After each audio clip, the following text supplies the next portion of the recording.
Halo, nama gue Polar and welcome to Anime Time. Gue mau nge-review sudah anime sudah tayang dan sudah gue tonton dalam video kali ini. Gue mau ngebahas tentang anime Teten no Yusen no Nariagari episode ke-7. Jangan lupa untuk subscribe channel ini untuk melihat video review anime gue selanjutnya ya.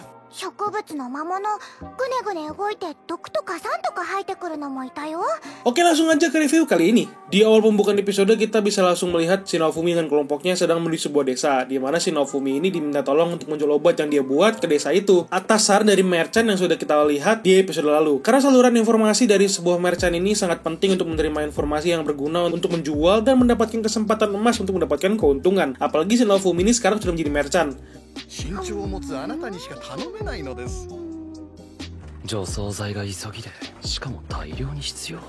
Obat yang dibawakan sama Shinofumi ini disebutnya adalah herbisida, di mana obat ini berguna untuk menangkal sebuah tumbuhan yang sedang merajalela di sana dan menjadi sebuah bencana bagi desa itu. Dan terlihat juga ketika Shinofumi sedang dalam perjalanan ke desa itu dapat dilihat ya kalau banyak akar-akar yang sudah menyebar ke jalan-jalan raya dan sedang menuju ke tempat desa itu sedang berlindung.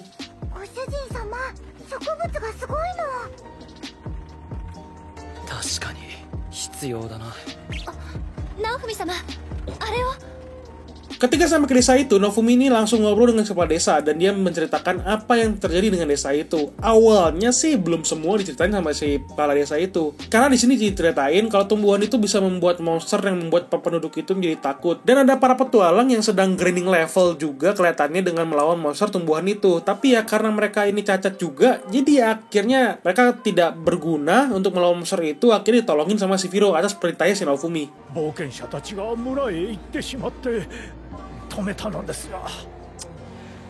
Firo, 冒険者たちを連れて戻ってこい。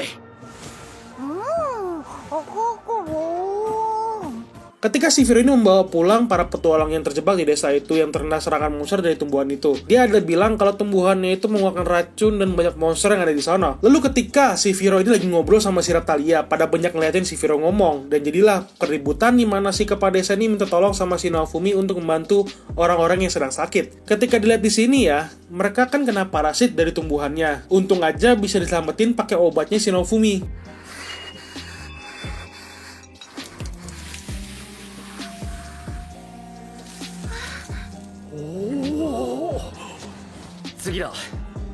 Untuk pembukaan episode ini kita bisa melihat tidak ada yang menjadi masalah berat ya, karena bisa terlihat percakapan si Raphtalia dengan Shifiro ini mulai terlihat jelas keadaan mereka ini saling mencari perhatian dengan Shinofumi. Dan untuk cerita sendiri untungnya tidak ada yang bikin emosi lagi cerita ini, karena seperti yang gue bilang di episode lalu, kalau gue sendiri pun ketika menonton episode baru di seri anime ini pun masih was-was nonton setiap episodenya, karena masih takut dengan adanya adegan yang tidak mengenakan dari ceritanya. Meskipun gue udah baca manganya, tapi ada kemungkinan besar ada perbedaan di animenya. Untungnya di episode ini malah terlihat suasana drama harem, karena gue nggak merasakan romance-nya, malah merasakan drama harem gitu. Karena lihat dari si Raphtalia sedang cemburu sama Shifiro ini yang selalu dekat sama Shinofumi.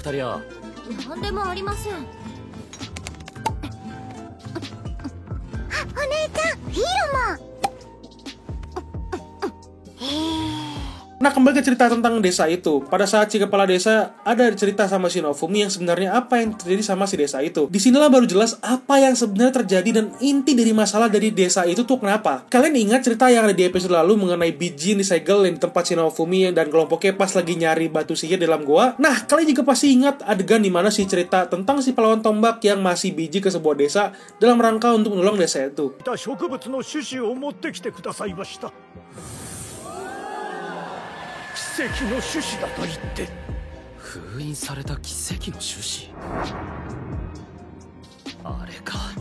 Ya, secara tidak langsung hal itu saling berhubungan karena biji yang dikasih sama si pahlawan tombak yang nggak punya otak itu adalah biji yang sangat berbahaya dan sudah disegel malah dikasih ke sebuah desa. Di sini mulai tercermin ya, masalah yang akan terjadi di cerita-cerita sebelumnya itu sudah mulai diperlihatkan mengenai apa yang sudah para pahlawan nggak berguna itu lakukan. Dan masalah itu dimulai dari permasalahan yang disebabkan oleh pahlawan tombak yang nggak punya otak itu.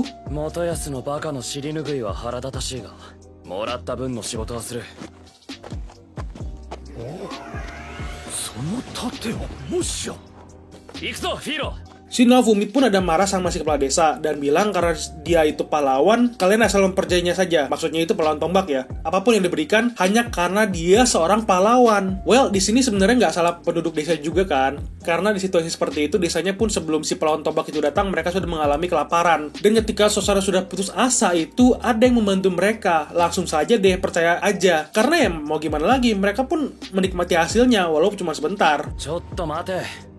そんな伝承があったのに誰もその種とやらを疑わなかったのか。勇者様が持ってきたから安全なものだと思い込んでいたか。 Langsung aja ke adegan pertarungan yang dilakukan oleh si Naofumi dengan kelompoknya, di mana di sini pun keadaan pertarungan masih seperti biasa aja menurut gue yang menontonnya. Tapi ya, ada yang menarik sih dalam pertarungan di mana hal ini akan merembet ke ending cerita di episode kali ini, yaitu adalah perilaku antara si Raphtalia dengan si Firo.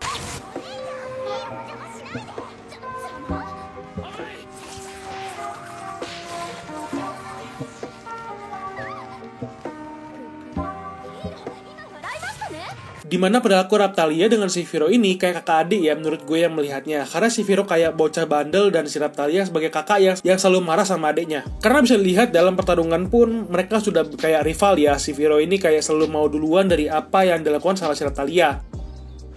Oh, 先に拾おうとしたのは私よ。フィーロが先だもん。私。フィーロ。私だもん。 Setelah pertarungan itu, ketika si Naofumi dan kelompoknya kembali ke tempat desa mengungsi itu, dia mencoba skill baru yang baru aja didapatkan karena skill tumbuhan ini bisa dibilang sangat membantu sekali dalam perkembangan dan penumbuhan tumbuhan. Dimana skill ini di ending cerita mengenai desa itu dapat membantu mereka dengan masalah kelaparan mereka, yang endingnya si Naofumi ini pun menuntaskan masalah yang diberikan sama si pahlawan tombak. Makanya gue bilang si pahlawan tombak yang gak punya otak itu habis bantuin orang, habis itu ditinggal gitu aja. 繁殖力変異性を抑えて生産力成長力を上げた。魔物化せずに食べられる実をたくさんつけるはずだ。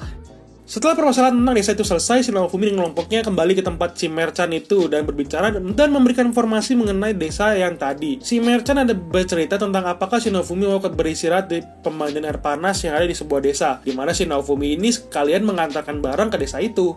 それでは。こっちの世界にも温泉街があるんだな。 Nah disinilah adegan dimana si Raphtalia mulai kelihatan cemburu terhadap si Firo. Karena Firo ini selalu aja dekat sama si Naofumi. Jadi hal itulah yang membuat si Raphtalia ini ingin melakukan sesuatu agar bisa dapat pujian dan perhatian dari si Naofumi. Si Raphtalia ini dengar ada batu latium yang bagus dan di sekitaran gunung itu, dan dia jalan malam-malam untuk mengambil batu itu. Ternyata ada si Firo yang tiba-tiba ada di belakang dia. 主人様がどうしたの？え？その声はフィーロ？どうしてこんな山の中へ？まさかフィーロもラチウムを狙って？ Tapi untungnya si Firo ini bukan mau mengambil batu yang sama dengan si Raphtalia, melainkan dia mendengar suara telur dari burung Gagoko. Yang didengar sama si Firo itu adalah telur yang jarang ditemukan dan rasanya enak kalau dibuat untuk makan. Dimasak lah ngomongnya ya. Ya tujuan mereka berdua sih ujung-ujungnya ya sama, untuk dipuji dan diberikan perhatian sama si Naofumi. Karena ya mereka berdua pengen jadi pasangannya si Naofumi. Kalau gue artikan dari percakapan mereka berdua ini yang pas lagi di gunung itu. 美味しくて珍しい食べ物をご主人様に持っていけばきっとなでなでしてフィーロとつがいになってくれると思うの。つがい？つがいということは結婚。フィーロったらそんな大胆なことまで。 Well, pada akhirnya semua usaha mereka itu sia-sia dan malah jadi hal yang buruk karena ada babi yang menghancurkan sarang burung yang berisi telur Gakoko dan batu latium itu. Tapi ketika pulang pun ada warga yang mau babi itu dan dijual babi itu kepada warganya. Dan dari situlah si Naofumi ini dibelikan hadiah sama si Raphtalia dan si Firo ini, sebuah palu untuk mengangkat batu. Setelah mereka berdua memberikan hadiah ke si Naofumi, lalu dieluslah mereka berdua karena sudah bekerja keras untuk mendapatkan hadiah itu untuk si Naofumi. ご主人様へのプレゼント。ありがとう。大切に使わせてもらう。それと二人とも温泉に入ってこい。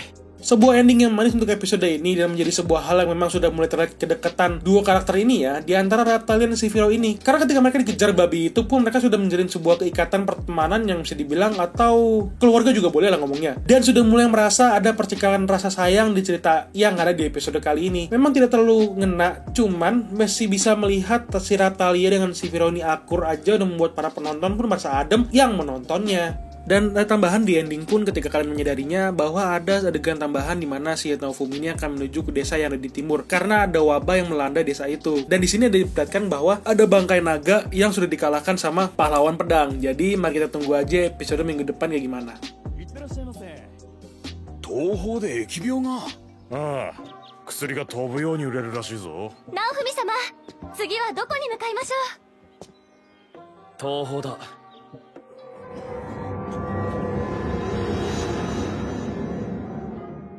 Oke, itu aja review gue kali ini. Thank you banget udah nonton video ini sampai habis. Kira-kira pendapat kalian seperti apa tentang episode kali ini? Silahkan tulis pendapat kalian di kolom komentar di bawah ya. Jangan lupa untuk subscribe atau berlangganan channel ini, like, dan jangan lupa nyalakan lonceng untuk beritahuan video-video yang terbaru. Bantu gue untuk menyebarkan video ini ke semua sosial media kalian ya. Thank you for watching. Bye-bye.